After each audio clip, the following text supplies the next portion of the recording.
Assalamualaikum warahmatullahi wabarakatuh. Salam sejahtera untuk kita semuanya. Sebelum kita melanjutkan perkuliahan kita, marilah kita berdoa sesuai agama dan kepercayaan masing-masing. Berdoa, saya persilahkan.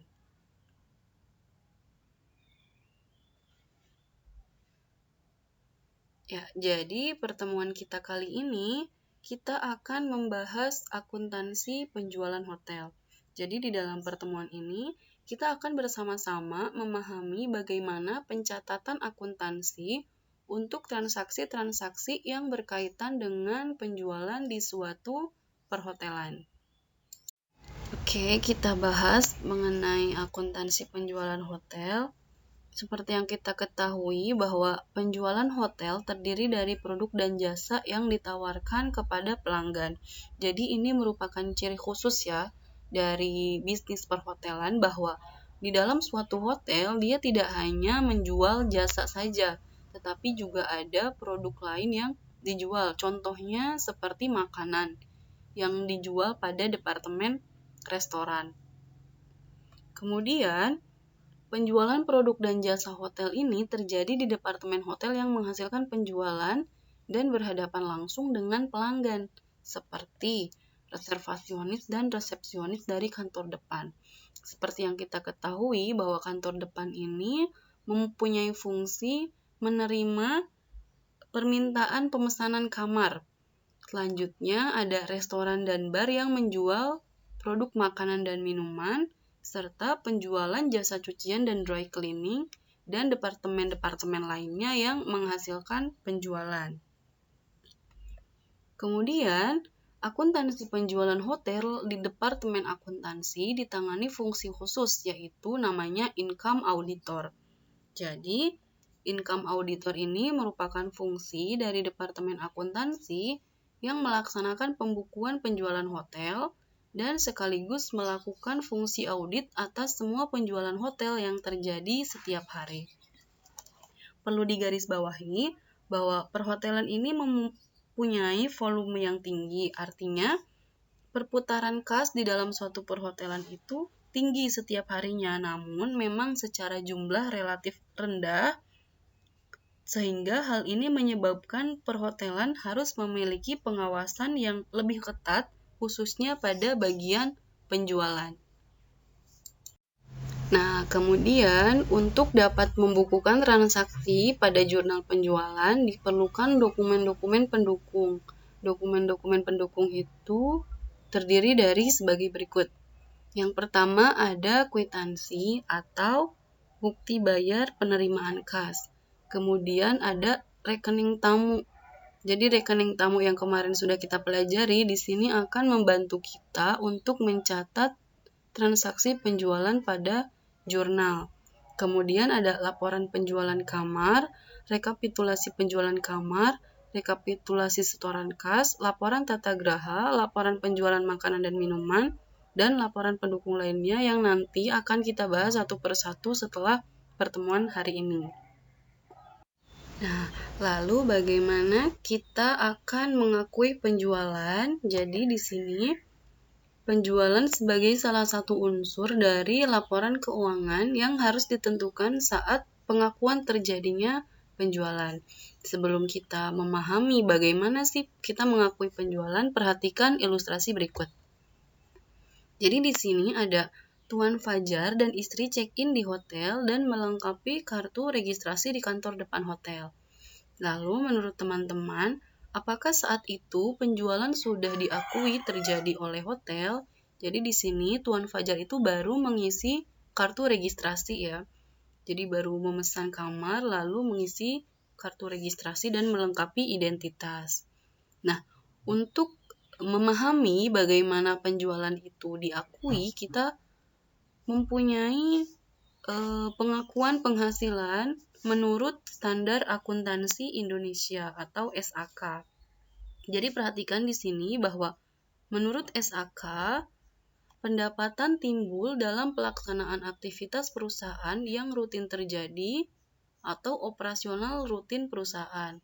Dalam kaitannya dengan hotel, penghasilan yang dimaksud adalah berasal dari kegiatan seperti penjualan jasa kamar, makanan, minuman, dan jasa lain seperti cucian, dry cleaning, spa, dan jasa lain yang ditawarkan oleh hotel. Nah, kemudian pengakuan penjualan baru dapat diakui jika tamu telah menikmati jasa yang diberikan oleh hotel. Nah, berdasarkan kutipan di atas, menurut Anda, apakah kegiatan yang dilakukan Tuan Fajar pada ilustrasi tersebut dapat diakui sebagai penjualan hotel? Jadi Tuan Fajar ini baru ngisi kartu registrasi. Kemudian, menurut Anda bagaimana? Apakah kegiatan Tuan Fajar tersebut sudah diakui sebagai penjualan atau belum? Silahkan dijawab. Oke, untuk lebih jelasnya pada pencatatan penjualan hotel, kita akan masuk membahas mengenai rincian penjualan hotel. Nah, di sini penjualan hotel yang dibebankan ke rekening tamu selanjutnya akan dilaporkan ke income auditor. Jadi sebelum dilaporkan harus dirinci lagi menjadi penjualan jasa atau produk hotel, kemudian service charge, dan pajak pembangunan. Nah, untuk lebih memahaminya, perhatikan contoh berikut ini. Jadi di sini ada keterangan bahwa pada tanggal 20 September 2019 didapat data penjualan bersih Hotel Mataram sebagai berikut. Yang pertama ada kamar sebesar 100.000, kemudian makanan 50.000, lalu ada minuman, laundry, dan spa yang angkanya masing-masing tertera. Nah, di sini exclude service and tax, jadi belum termasuk service charge dan pajak. Kemudian bagaimana kita mencatat rincian penjualan hotel tersebut? Nah, kita mencatat pada sebuah jurnal. Terdiri dari 6 kolom. Yang pertama ada nomor rekening, kemudian keterangan, lalu ada jumlah penjualan, ada kolom penjualan bersih, utang service charge, dan utang pajak pembangunan 1. Nah, bagaimana kita akan mengisi? Yang pertama kita mengisi nomor rekening. Nomor rekening itu diisi dengan kode dari rekening masing-masing akun. Jadi setiap hotel itu memiliki nomor rekening yang berbeda. Tidak ada format baku untuk penomoran pada rekening pada setiap hotel. Nah, kemudian kita isi keterangan dengan di sini akunnya kamar. Yang pertama ada kamar, lalu jumlah penjualannya ini diisi terakhir. Jadi setelah kolom penjualan bersih, utang service charge, dan utang pajak itu diisi. Jadi yang kita isi pertama kali itu adalah penjualan bersih. Penjualan bersih itu angkanya sesuai dari keterangan yang sudah kita miliki, yaitu 100.000. Kemudian utang service charge itu angkanya dari mana? Itu adalah tarif servis yang ditetapkan oleh masing-masing hotel. Di sini tarifnya adalah 10% dari penjualan bersih kamar, yaitu karena penjualan bersih kamarnya 100.000, maka 10% dari 100.000 adalah 10.000. Sehingga nominal pada utang service charge adalah 10.000. Kemudian utang pajak pembangunan juga sama, jadi setiap hotel itu menetapkan tarif pajaknya berapa. Di sini tarifnya adalah 11%, sehingga 11% dari penjualan bersih adalah 11.000 atau 11% dari 100.000 adalah 11.000. Sehingga ketika penjualan bersih, utang service charge, dan utang pajak pembangunan 1 dijumlahkan adalah totalnya 121.000. Kemudian sama halnya dengan pada makanan, minuman, lalu laundry, dan spa itu juga sama ya. Jadi caranya seperti itu. Kita mengisi penjualan bersihnya terlebih dahulu, kemudian tarif service charge-nya, lalu tarif dari pajak pembangunannya, dan kemudian kita jumlahkan. Kita simpan jumlahnya di dalam kolom jumlah penjualan. Nah, jadi dari ilustrasi yang telah kita pahami, diketahui bahwa jasa penjualan kamar yang dibebankan kepada tamu adalah 121.000. Dari jumlah ini harus dirinci lagi menjadi jasa penjualan kamar sebesar 100%, jasa layanan kamar 10%, dan pajak pembangunan sebesar 11%. Jadi, dapat dihitung bahwa jasa penjualan kamar sebesar 100.000, jasa layanannya 10.000, dan pajaknya 11.000. Semua penjualan hotel yang telah dibebankan kepada tamu berjumlah 121%. Jadi perlu dicatat bahwa rincian penjualan hotel yang tadi merupakan dokumen pendukung untuk memudahkan kita membuat jurnal penjualan. Oke, selanjutnya kita akan memahami konsep dari jurnal penjualan. Jadi di sini jurnal penjualan ini mempunyai konsep bagaimana untuk transaksi debit dan transaksi kredit. Yang pertama, seperti yang kita ketahui ya, bahwa jurnal itu mempunyai dua sisi, yaitu sisi debit dan sisi kredit. Lalu bagaimana untuk jurnal penjualan, sisi debitnya diisi dengan apa aja dan sisi kreditnya diisi dengan apa aja akan kita bahas satu persatu.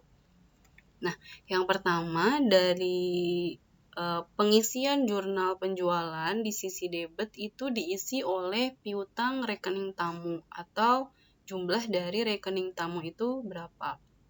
Kenapa di sini disebut piutang? Karena rekening tamu itu merupakan rekening pencatatan piutang yang waktunya pendek, seperti yang sudah kita bahas pada pertemuan sebelumnya ya, bahwa rekening tamu ini berisi mengenai piutang pelanggan kepada hotel, piutang tamu kepada hotel yang jangka waktunya itu pendek. Jadi jangka waktunya itu hanya selama dari mulai tamu check-in sampai check-out. Begitu. Kemudian ada piutang city ledger. Jadi piutang city ledger ini mencatat piutang tamu kepada hotel yang tidak membayar dengan tunai, maka transaksi ini dikelompokkan sebagai piutang city ledger. Misalnya, tamu membayar tagihan kepada hotel menggunakan kartu kredit, atau tamu membebankan kepada kantor tempatnya bekerja. Misal, tamu itu menginap di hotel karena ada suatu pekerjaan dari kantornya. Nah, ketika tamu akan check out, dia tidak membayar langsung tagihannya, tetapi dia membebankan kepada kantor tempatnya bekerja sehingga masuk ke dalam piutang city ledger. Kemudian pada bagian debit, jurnal penjualan juga diisi oleh piutang lain, misalnya piutang paid out atau piutang karyawan. Nah, kemudian bagaimana dengan transaksi kredit? Diisi apa aja sih bagian kredit dari jurnal penjualan? Yang pertama ada penjualan jasa produk, misalnya kamar, makanan, minuman, yang sudah seperti kita bahas sebelumnya ya, bahwa jadi penjualan jasa atau produk itu masuk ke sisi sebelah kredit. Kemudian ada utang jasa layanan atau service charge. Jadi di sini tarif dari service charge atau layanan itu adalah 10%. Jadi kenapa di sini jasa layan itu termasuk ke dalam utang? Karena jasa layanan ini merupakan haknya karyawan. Jadi hotel itu hanya bertugas memungut saja, lalu tarif dari layanan ini akan dibayarkan kepada karyawan.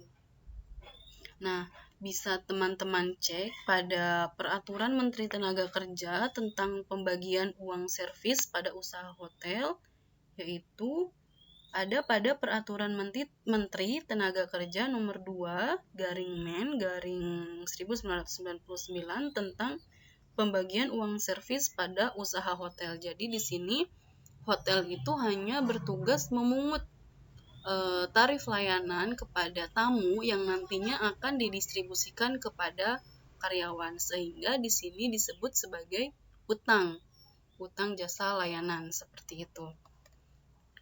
Lalu kemudian ada utang pajak pembangunan 1. Sama halnya dengan jasa layanan, bahwa di sini utang pajak juga dibebankan sebagai utang karena hotel hanya bertugas memungut yang nantinya tarif itu atau uang dari pajak yang didapat dari tamu akan didistribusikan kepada pemerintah daerah. Seperti itu. Di sini tarifnya adalah 11% untuk pajak pembangunan. Oke, selanjutnya kita memahami bagaimana bentuk dari jurnal penjualan. Jadi jurnal penjualan ini seperti ini ya, terdiri dari banyak kolom, berbeda dengan jurnal umum yang biasa kita lihat. Jadi di sini kita melihat bahwa dalam jurnal penjualan ini kolomnya banyak, tetapi sama dengan jurnal umum terdiri dari bagian debit dan bagian kredit. Nah, di sini bagian debit ini dimulai dari rekening tamu, city ledger, piutang lain. Lalu ada jumlahnya juga. Kemudian bagian kreditnya juga sama. Di sini dimulai dari utang yang terdiri dari utang service charge atau utang layanan dan utang pajak pembangunan. Lalu ada penjualan. Di sini ada penjualan kamar, makanan, minuman, dan lain-lain. Lalu ada jumlahnya juga. Seperti yang sudah kita pahami bahwa jumlah dari sisi debit dan jumlah dari sisi kredit itu harus selalu seimbang. Nah, untuk bagaimana kita memahami dari contoh pengisian jurnal penjualan akan kita bahas pada pertemuan selanjutnya. Ya, sekian pertemuan kita kali ini. Silahkan jika ada pertanyaan atau materi yang masih belum dipahami, untuk teman-teman berdiskusi di kolom komentar atau bisa melalui WhatsApp group atau WhatsApp saya secara pribadi. Terima kasih atas perhatiannya. Kita bertemu lagi minggu depan. Assalamualaikum warahmatullahi wabarakatuh.